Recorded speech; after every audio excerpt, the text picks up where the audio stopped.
You got to tell us something non-Detroit people get wrong about Detroit. Something that, you know, Detroit has had a lot of challenges throughout the years and has suffered a lot. I think something that people need to keep in mind about Detroit is that in the last few years, something that's been really rough about Detroit is that we've been dealing a lot with abandonment issues. I think people thought, because it was really bad in the 80s during the crack epidemic, which was striking cities all over the country and ravaging cities all over the country. But Detroit's nowhere near as violent a city. I think our bigger issue in Detroit is dealing with infrastructure because so many people had moved out of the city. Yeah. So I think one thing people think about Detroit is that it's this dangerous place and there's bullets flying all over the place. It's not that way. Yeah. It's not that way. The bigger issue is that we have what is known, this phenomenon known as urban prairies, which is lots of buildings being torn down and that there being lots of areas without housing. But then the tax base is tough because you still pay for those areas, but there's no one living in there to pay for the tax base. That's pretty negative. I think something that people need to know about Detroiters are lovely, lovely Midwestern people who look out for each other. 100%.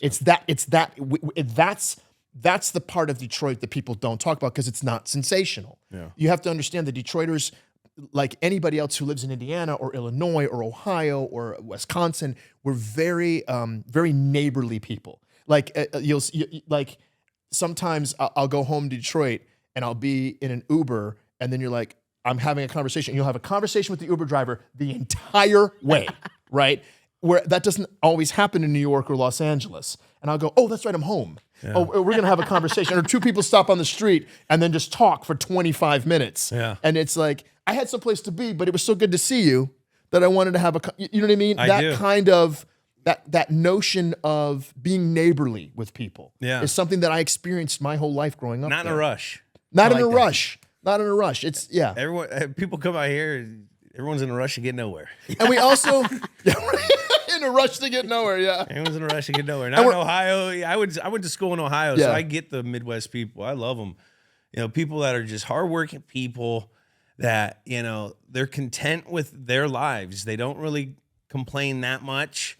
They like going home. They like working their job, whatever it is, and then going home and watching their sport. That's pretty much it. Yeah, they love that. Yeah, that's Detroit. What's wrong with that? It's life, nothing, baby. I love that. It's nothing. It's very simple. Something wonderful and simplistic about it, you know? Yeah. Also, the other thing about Detroit is we have fantastic restaurants in Detroit. I bet. Fantastic restaurants. And we have our own cuisine.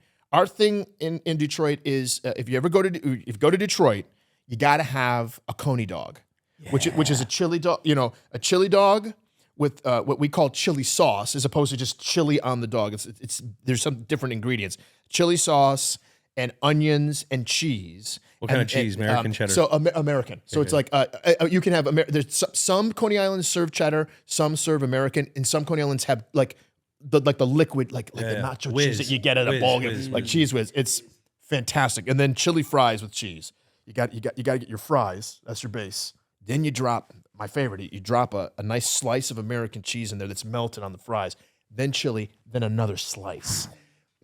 It's just sublime. Manna. I'm a big chili dog guy. There's two Coney Islands. If you go to Detroit sometime, if you're ever there, Julian, and you guys are doing something there, there's two buildings. They're right next to each other. There's a split right down the middle. They're called Coney Islands. One's called Lafayette Coney Island, and the other one's called American Coney Island. Two separate owners. They're literally next door to each other. Full rivalry. So who are you? I am an American Coney Island guy. I like it. But Lafayette's been there for way, way longer. So when you bring people to Detroit, some people go, you have to go to Lafayette Coney Island. I prefer American Coney Island. Now I'm going to get in trouble with certain neighborhoods in the city because when you bump into people, you can go, Lafayette? Coney Island, American. You know what I mean? You're like, oh man, okay. I won't even talk to you no more. Yeah, I get it. And yeah, so yeah. I'm a Carney's guy out here. Oh, Carney's is great. I love Carney's. Carney's is great. Yeah. I think it's better than Pink's. Then Carney's is better than Pink's? My daughter likes the snappiness of the hot dogs. She goes, Dad, they're snappy. Is that Vienna, baby? That's a good word. It is. I like snappy. Snap. Al dente. The casing, baby. Exactly. Exactly.